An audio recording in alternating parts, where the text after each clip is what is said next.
Salut les artistes! Aujourd'hui on va se retrouver dans une vidéo où on va parler de vernis semi-permanent. Donc je vais vous apprendre à faire un gainage en vernis semi-permanent et à rallonger votre ongle en vernis semi-permanent. Donc pour ceci vous aurez besoin de chablons, de bons chablons. Donc on va utiliser ceux de chez Victoria Vin qui sont vraiment chouettes puisque comme vous pouvez le voir il y a les petits tracés pour couper au point de stress ici de l'ongle.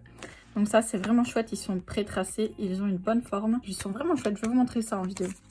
Donc d'abord des chablons, bien sûr du coup un ciseau à chablon, moi j'ai des ciseaux pinces comme ça. On aura besoin aussi d'un tout petit pinceau, moi j'ai pris le Kolinsky en taille 00. Une lime, donc moi c'est une lime 100-180, un repousse cuticule et bien sûr la méga base. Donc je vais vous montrer avec la méga base de chez Victoria Vin en teinte Cold Pink comment réaliser votre gainage en vernis semi-permanent ainsi que comment réallonger votre ongle. Donc moi j'ai déjà fait mes cuticules mais pour le principe je vais vous montrer. Donc on va juste repousser les cuticules comme il faut. Donc vous voyez que je pousse vraiment dans la cuticule, faut pas juste pop comme ça, il faut que ce soit vraiment bien repoussé. Une fois que c'est fait, on va prendre la lime avec le grain 180, donc c'est-à-dire le grain doux, et on va limer toujours dans le même sens. On commence par les cuticules, et vous voyez que je vais toujours limer dans le même sens et vers le bas, parce que si on remonte vers le haut, on risque de faire rentrer les poussières dans l'écaille de l'ongle. Voilà, une fois que c'est fait, ça ressemble à ça. Je vais venir arrondir les coins de mon ongle.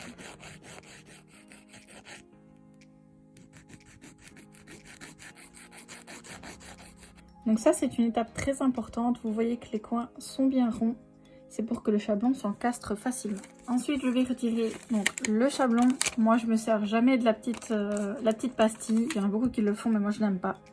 Ce que je fais, c'est que je vais pré-coller en fait les ailes avant du chablon. Je décolle celle-ci. Il faut toujours décoller les ailes d'un chablon parce que sinon votre chablon sera d'office trop bas. Donc ensuite, je vais regarder à ce que mon chablon s'encastre bien. Donc quand on fait ça toute seule, c'est toujours la partie la plus difficile. Voilà, une fois qu'on en est là, je peux regarder que mon chablon est bien droit. Ok. Donc je vais regarder ici à quel point, à quelle ligne je vais pouvoir couper mon chablon. Ici, je vais pouvoir le couper juste là, à la deuxième ligne.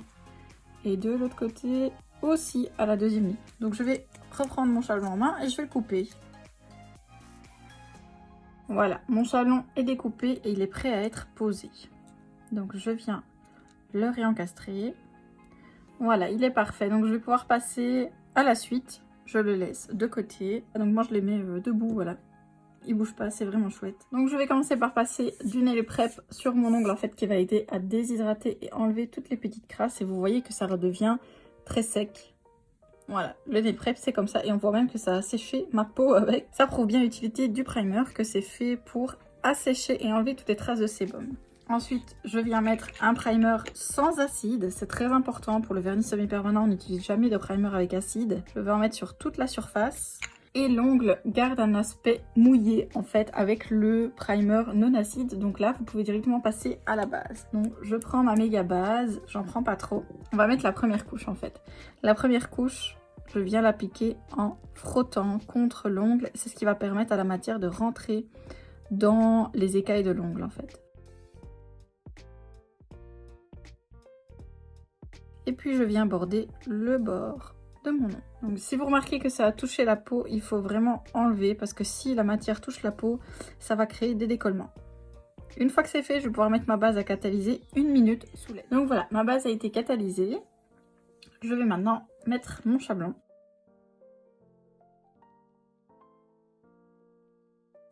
Je vais regarder à ce qu'il soit bien droit. Effectivement, il est bien droit. Comme ça aussi. Donc je vais coller les petites ailes arrière.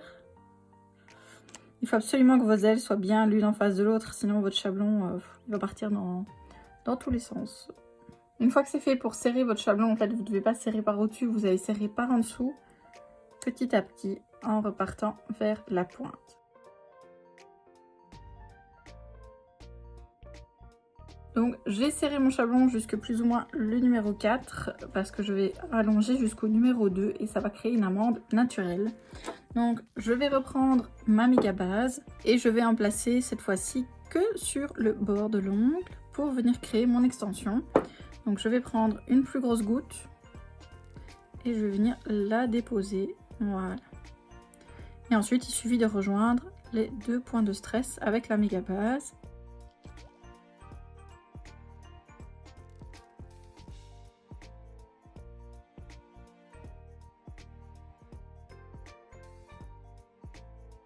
Ensuite, ce que je fais, c'est que je vais recouvrir de nouveau l'ongle entier et m'assurer que mon extension soit bien lisse avec le reste de mon ongle. Ok, donc voilà ce que ça donne à peu près. On a d'autres extensions en vernis semi-permanent. On va pouvoir la mettre à catalyser 1 minute aussi. Mon extension a fini de catalyser, donc je vais pouvoir enlever le chablon. Pour enlever un chablon, on va tout simplement décoller les petites ailes comme ceci et on va venir pincer en dessous de l'extension très fort jusqu'à ce qu'elle se décolle, vous voyez, elle-même de l'extension. Et puis on tire vers le bas. Et voilà, donc on a notre petite extension qui est faite. Donc si je la regarde comme ça, vous voyez que ça fait un petit creux. Avant de pouvoir faire votre gainage, qui sera obligatoire puisque vous avez une extension, il faut remplir ce petit creux. Donc, pour remplir le creux, on va de nouveau mettre une couche partout. Et on remet un tout petit peu de matière juste au centre en fait. Et de cette manière, le petit creux sera rempli. Je vais retourner un petit peu le doigt pour que la matière se mette bien. Et ensuite, je vais pouvoir recatalyser. Vous voyez, il n'y a plus de creux du tout. Donc, on va pouvoir la mettre à catalyser. Une fois que c'est fait, voilà ce que ça donne. Donc on va devoir faire une petite mise en forme. Parce que vous voyez, c'est pas très net hein, sur les côtés. Donc on va dégraisser. On enlève la couche collante en faisant ça, ce qui va nous permettre de limer plus facilement. L'extension en elle-même est déjà très dure. Je suis assez contente. La méga base est vraiment chouette. Donc pour limer, je vais tout simplement retravailler surtout mon extension. Donc je décolle tout ce qui pourrait coller à ma peau sur les côtés. Et je viens faire une légère mise en forme.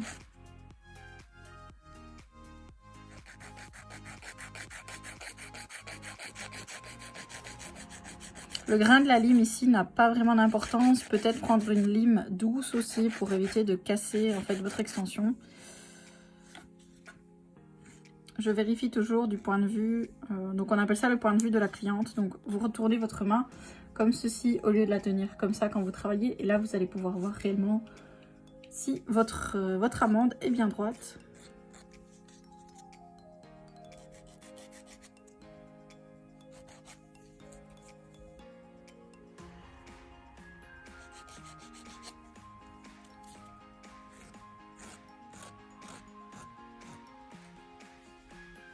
Une fois que c'est fait, que vous êtes plus ou moins satisfait de votre forme, on va juste en fait retirer la brillance de la couche ici.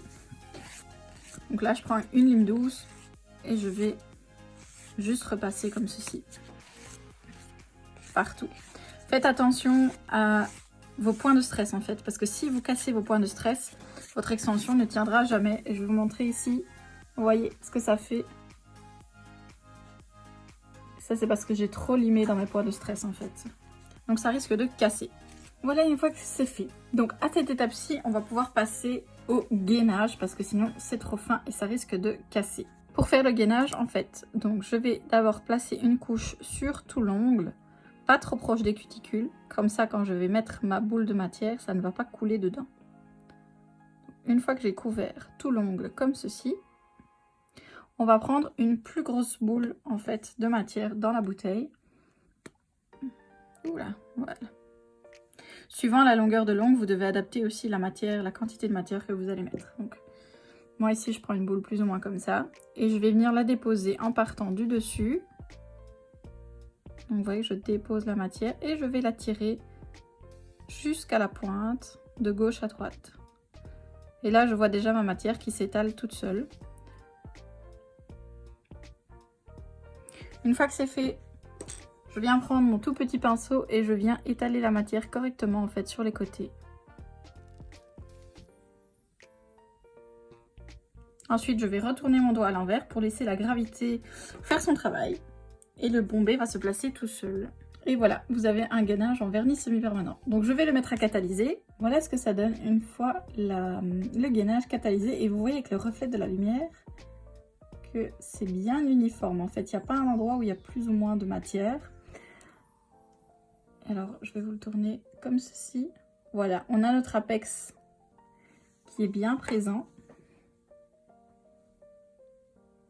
qui est uniforme. Donc, on voit aussi le C-curve ici en dessous de mon ongle qui va donner de la solidité. Et mes points de stress sont bien couverts. Donc, voilà comment on fait un rallongement avec un gainage en vernis semi-permanent. Si vous voulez travailler sans rallongement, en fait, il vous suffit de mettre d'abord la première couche de base et puis ensuite de passer directement au gainage. En fait, vous allez remettre une couche et une grosse boule de matière, puis vous pouvez catalyser. J'espère que la vidéo vous aura plu. Donc, n'hésitez pas à me laisser un commentaire pour me dire si les explications étaient assez claires. Mettez-moi un gros pouce rose et on se retrouve dans une prochaine vidéo.